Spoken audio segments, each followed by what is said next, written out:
Hi, Amy. How are you? Hi, good. How are you? Very nice to meet you, Dr. Caro. Great to meet you as well. All right. So how can I help you today? Well, I've been noticing that I'm seeing some changes in my skin and the structure of my face. I kind of feel like things are starting to fall. I am doing fillers and Botox and things like that, but I'm at a point where I feel like I might need a little bit more.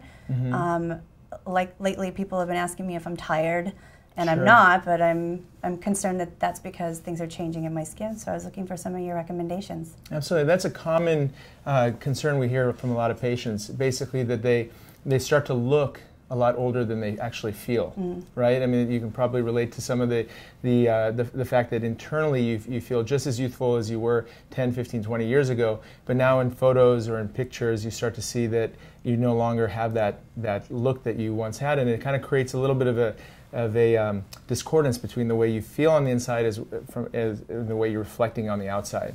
Yeah, I mean, some of the things that I'm noticing is I feel like my mouth is drawing down. I feel like I'm kind of sagging underneath here. I feel like my cheeks are kind of losing whatever shape they had in the past, and then the skin itself is just not as firm, and I think maybe I've lost collagen. I'm not really sure all of the details, but I definitely am seeing some negative changes. And I'm not looking, I don't feel like I look at myself in the mirror and go, oh, that's a mess, but I'm looking at myself and saying, I just want to feel refreshed. Absolutely, and that's really, at the end of the day, I think, when we talk about plastic surgery, we're talking about two different types of plastic surgery. We're talking about cosmetic surgery, which is intended to change the person's appearance. Things like rhinoplasty, which are nose jobs, or chin implants. They're really creating a new look for the person. Versus this category that we're talking about today, which is rejuvenation surgery, which is designed to basically bring you back to where you used to look like, not create a new look. Because it's very uncommon for a patient to come in and ask that they want to look like somebody else or look like a new version of themselves. They just want to be refreshed, as you said, and want to look like they used to, and more importantly, the way they feel. Okay. So in order to achieve that, it's important to basically break down the aging process into the different components that are happening all at one time. Because at the end of the day, what we want to achieve is a very natural look. Right? And so in order to do that, there's different parts of the face that are aging simultaneously that are creating the aged appearance. Okay. So the way I've come to think of aging changes in rejuvenation is basically that there's three buckets. There's the changes that are happening to your skin, the changes that are happening to the volume of the face, and the changes that are happening to the structure of the face. And so in the category of skin, what we're looking at is changes with fine lines and wrinkles, discolorations of the skin, and that's coming from the underlying issues related to the loss of collagen and the loss of elasticity.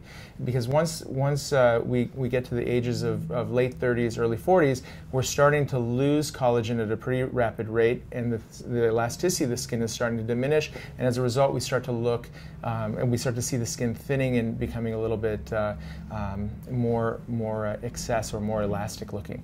And so one of the important aspects of understanding how to rejuvenate this aspect of it is to basically focus on the skin as a separate entity, not to combine it with, say, for example, a facelift as a means to improve the skin, because what a facelift is doing is basically is diminishing the amount of excess skin, but it's not doing anything to the quality of the skin. So that's why we separate it, and we'll talk a little bit about specific treatments for that. The next category is the volume, and what's happening to the volume of the face is one of the first signs of aging that you start to notice your face starting to look more tired. The hollows under the eyes, the loss of the fullness of the cheeks, a little bit of deflation around the mouth, the loss of the fullness in the lips. Those are all things that are happening because of fat loss. Okay. Underneath our skin and surrounding the structures of our face, there's a layer of fat.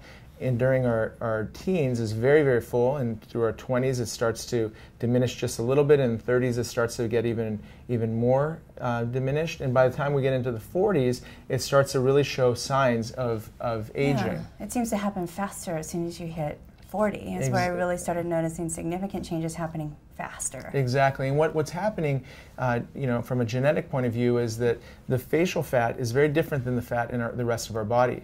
Leg fat, stomach fat, fat just about anywhere else, it will literally be the same throughout your whole life.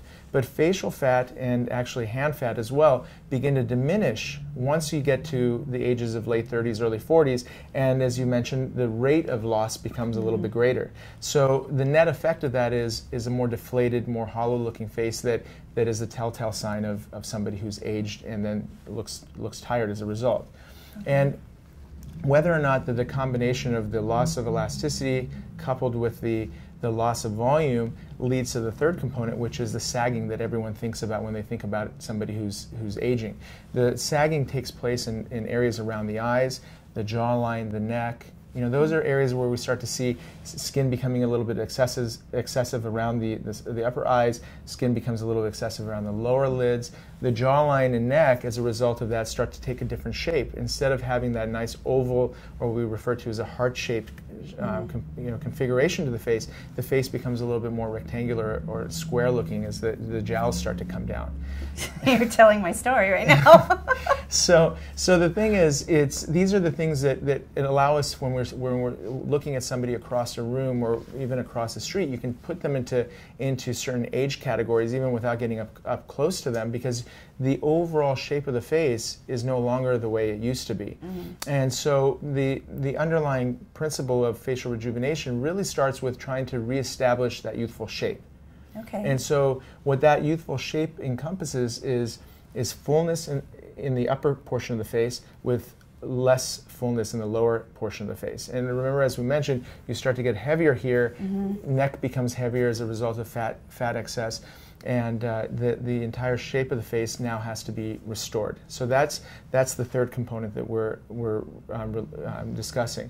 So in a nutshell, once we look at your face, and we'll do this in a moment, we'll kind of evaluate the changes that are taking place. We're going to put together a plan that's customized for your stage of aging at this time that will give you the most naturally rejuvenated look without having any signs or the appearance of having somebody who's undergone surgery. Okay. Which is, I would assume, is something very important to you. Yeah, and I've been writing down some questions. Sure. One of them was, a lot of my friends have been saying that I'm too young, I don't need anything right now. And I'm not looking at it saying, oh wow, I'm a big mess, I need to fix a lot of things. But why is it that you feel certain things are good at this stage? That's a great question. How old are you? I'm 44. 44. So 44, as you mentioned, is sort of right in the middle of some of the aging changes that are taking place, right? So there's two approaches to facial rejuvenation. One approach is a total restorative approach, where you wait till aging has completely taken place, and then the person is now looking older and more tired, and then you go in and fix it. So that's a classic kind of approach where somebody's in their mid to late 50s, early 60s, and then they go in and they have some type of procedure done. Right. But what you're starting to notice is that starting in our 40s, you're starting to see that process take place, and that you're starting to begin to look a little different than you see yourself, and year after year that just continues to get worse and worse. So that approach for facial rejuvenation falls into the category of preventative. Okay. So what that means basically is that, just like in the analogy I always think about is, if you have a brand new house or a brand new car, and you have driven it for a year or two, and you start to get a few scratches and the leather's worn down a little bit, you can either wait till it's completely looking like an old car and then try to restore it at that point, or you're going to get it detailed. You're going to get the scratches and the dings taken care of when they're in the early stages, and basically you'll be driving a brand new looking car. So the same thing exists with the face. Is the changes that you're starting to see right now are just on the earlier spectrum of the changes that are going to get more and more pronounced as time goes on. But if you want to look your best and look as youthful as you feel, taking care of these changes early will allow you to elongate that time where your face will match your internal sense of youth that you're having. Okay. That's one reason, so that you get to enjoy your appearance for a longer period of time without being worried about aging taking place. The second is more practical and surgical, in that from my point of view, dealing with faces that are on the earlier spectrum means that the surgeries are more simple, they're more predictable. The other long-term benefit that happens is, the minute we do any of these procedures on you, we do, let's say, for example, an eyelid procedure or a facelift, what ends up happening is that the rate of change moving forward is going to be diminished for the rest of your life. So what that would look like is if you had an identical twin and you had the procedure and your identical twin didn't, and you had the exact same lifestyle moving forward, every step of the way for the rest of your life you will look younger than your twin. In a pretty measurable and obvious way. So what we've always known is that patients who get these procedures done earlier get longer lasting results and get to enjoy a more youthful appearance for a longer period of time. Okay. So there's a lot of good reasons for doing this procedure earlier in the spectrum if it is something that you're motivated to do in the first place. Okay, let me see if I have another question for you. How many procedures would you say you do in a given week or month? Because this is a big decision and I am looking, how many do you do? Sure. So my entire practice is focused on two categories, facial rejuvenation and rhinoplasty. And within that category, I would say probably 2/3 of what we do is related to facial rejuvenation and 1/3 is related to rhinoplasty, which is the nose. So I don't do anything in the rest of the body, breast work, body work, abdominoplasties, anything like that. It's just the face. And in a given week, we probably do between 4 to 5 facelifts or facial rejuvenation type procedures. We do 7 to 8 eyelids and fat transfers. So in a given year, we're looking at between 250 facelifts, 350 fat transfers and eyelids. So it's a huge portion of what I do, but it's also in general a very high volume relative to other surgeons who are doing other types of procedures. So it's, with that ability to do so many of the same type of procedures, what that translates to from a patient's perspective is that the results are going to be very consistent. They're going to be, there's going to be very little variability between outcomes. So you're not going to have one patient who's a home run and another patient you're not going to be proud to tell patients that you were their surgeon. But they're all going to have a very nice overall outcome in a predictable way. And then that, from my point of view, to be able to look a patient in the eye and say this is what you're going to expect to get after the surgery is very helpful for me. And it also gives me a lot of peace of mind and also translates to the patients from a peace of mind point of view. Okay, well, and then I guess my question would be now, from your standpoint, based upon getting a natural result, rejuvenating, getting a full, well-rounded, comprehensive, thing done here, what would be your recommendations in my case? So what we'll do right now is I'll basically evaluate your face with you, and we'll look at the changes that are taking place, and then I'll put together a plan surrounding that. Okay. Does that sound good? That sounds good. Okay, so what we'll do is we'll start with the eyes, because at the end of the day, the eyes are one of the most important and first things that people look at. And the way I look at the eyes is not look at the lower eyelids or the upper eyelids, because that's not what people will see when they look at you. They're looking at this entire segment around your eye as a region. That and the changes that are taking place are what is going to basically reflect aged or tired versus youthful and fresh, right? So we'll start with what's happening in the upper eyelid area. So basically, you've got a little bit of skin. Go ahead and close your eyes for me for a moment. Okay. So you've got a little bit of skin right here in the upper eyelid. Yeah, it makes it hard to put on makeup. Exactly. And so what I'm doing right here is I'm just pinching the loose skin. And so that little bit of loose skin, as you mentioned, creates some challenges with makeup and things like that, but also makes the eyes look heavy and look a little bit more tired looking. And you're on the earlier side of the spectrum. As time goes on, that skin will then fold over the eyelashes and will fold over the eyes and make the eyes look even more, more tired. But also functionally, you start to feel it too. At the end of a long day, your eyes will feel a little heavier because it's a lot of weight for that skin to be sitting on top of these thin eyelids. Okay. With the upper eyelids, what we do is a technique called an upper blepharoplasty, which is just simply the removal of extra skin. And the way I do it is I don't touch the muscle, I don't remove the fat, so it's a really minimally invasive type of a procedure where just the loose and extra skin that doesn't belong there, or should I say isn't necessary for eye function, is removed. But we'll allow the rest of the basic structures of the eyes, like the muscle, which is important for function, and the fat, which is also important for just overall youthful look, needs to be maintained. And that's a little different than the classic blepharoplasty, where people have a real big change in the shape and look of their eyes because, some surgeons will take a lot of muscle out or take a lot of fat out, and the eyes really take on a new look. And that's not what our goal is. No one really wants to see the shape of their eye change. Right. They just want those aging-related changes. And then what's happening with your lower eyelids is you can see you're starting to get a little bit of fullness right under here, and that's the fat pad within your eyelid kind of pushing forward. Okay. So that's one part of what's happening with the lower eyelid, is that the fat pad is in excess of what it should be, and it's giving the appearance of bags under the eyes. So that, in combination with the fact that right under the eye, you're starting to lose the fullness in the area we call the tear trough in the upper cheek, it makes the bag appear even more prominent.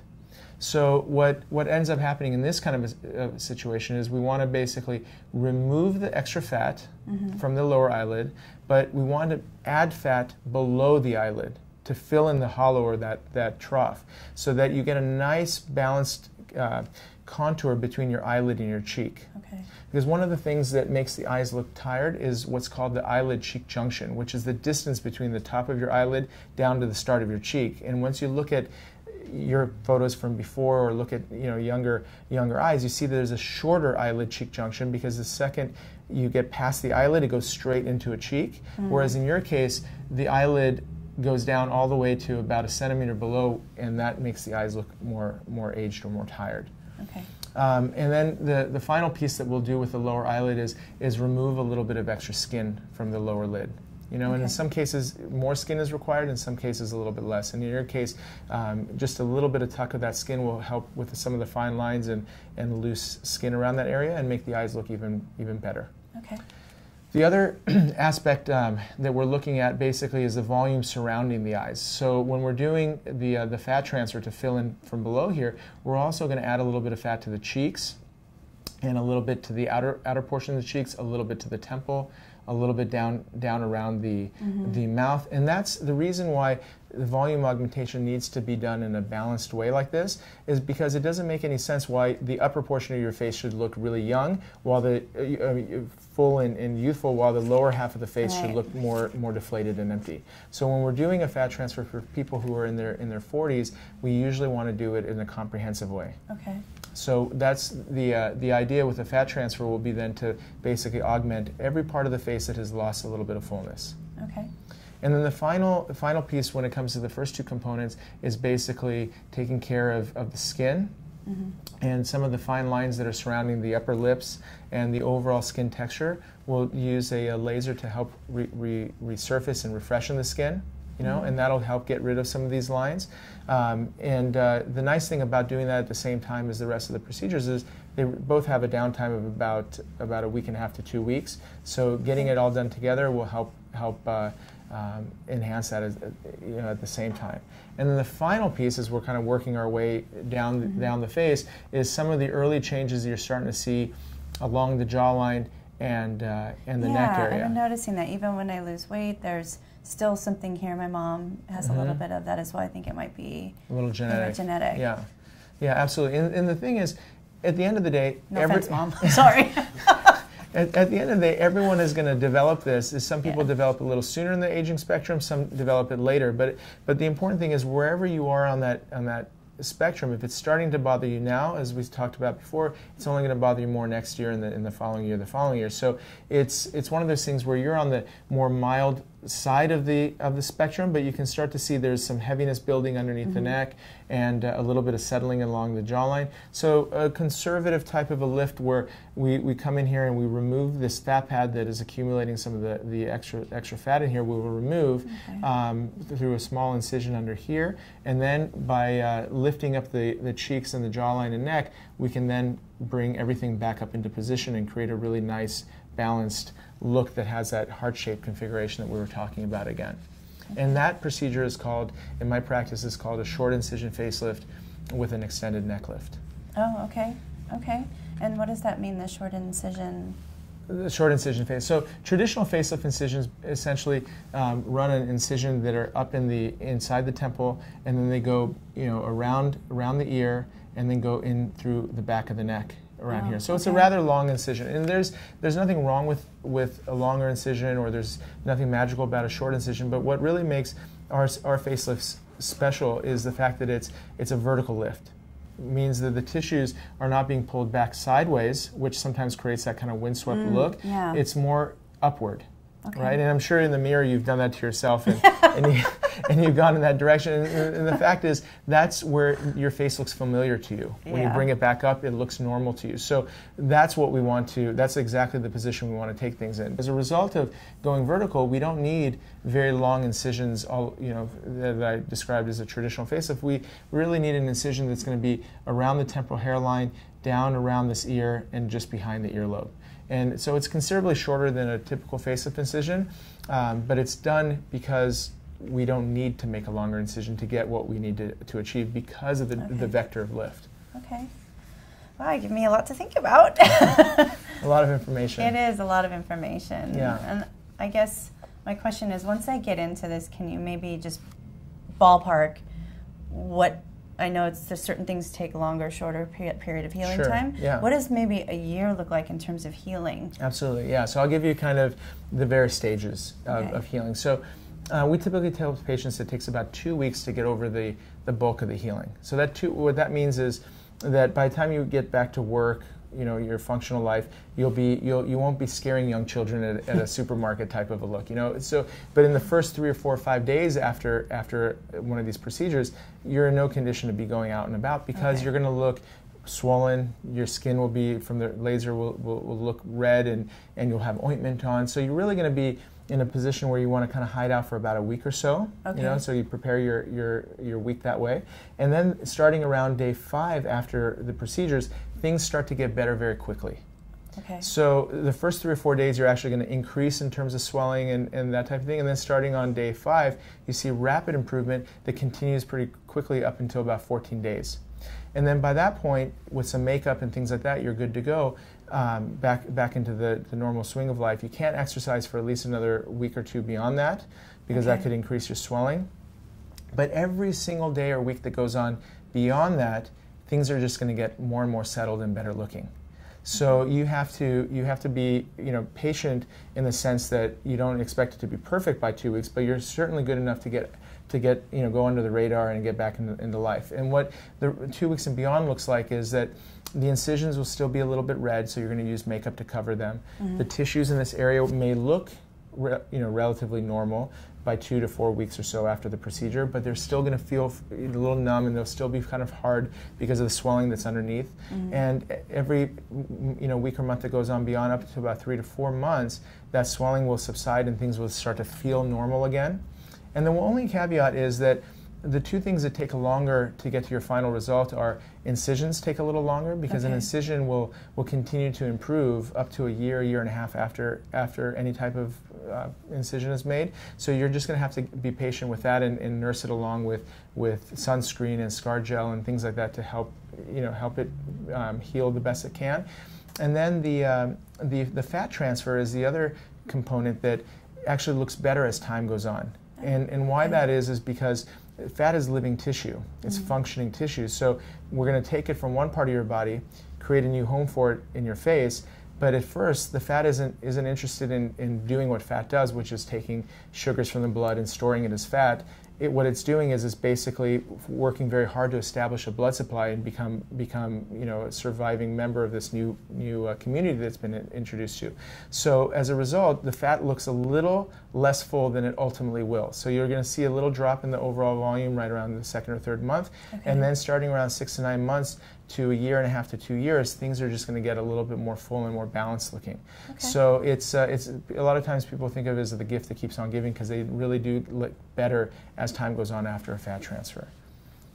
So those are the basic things, and the skin and everything else usually by 2 to 4 weeks looks really good.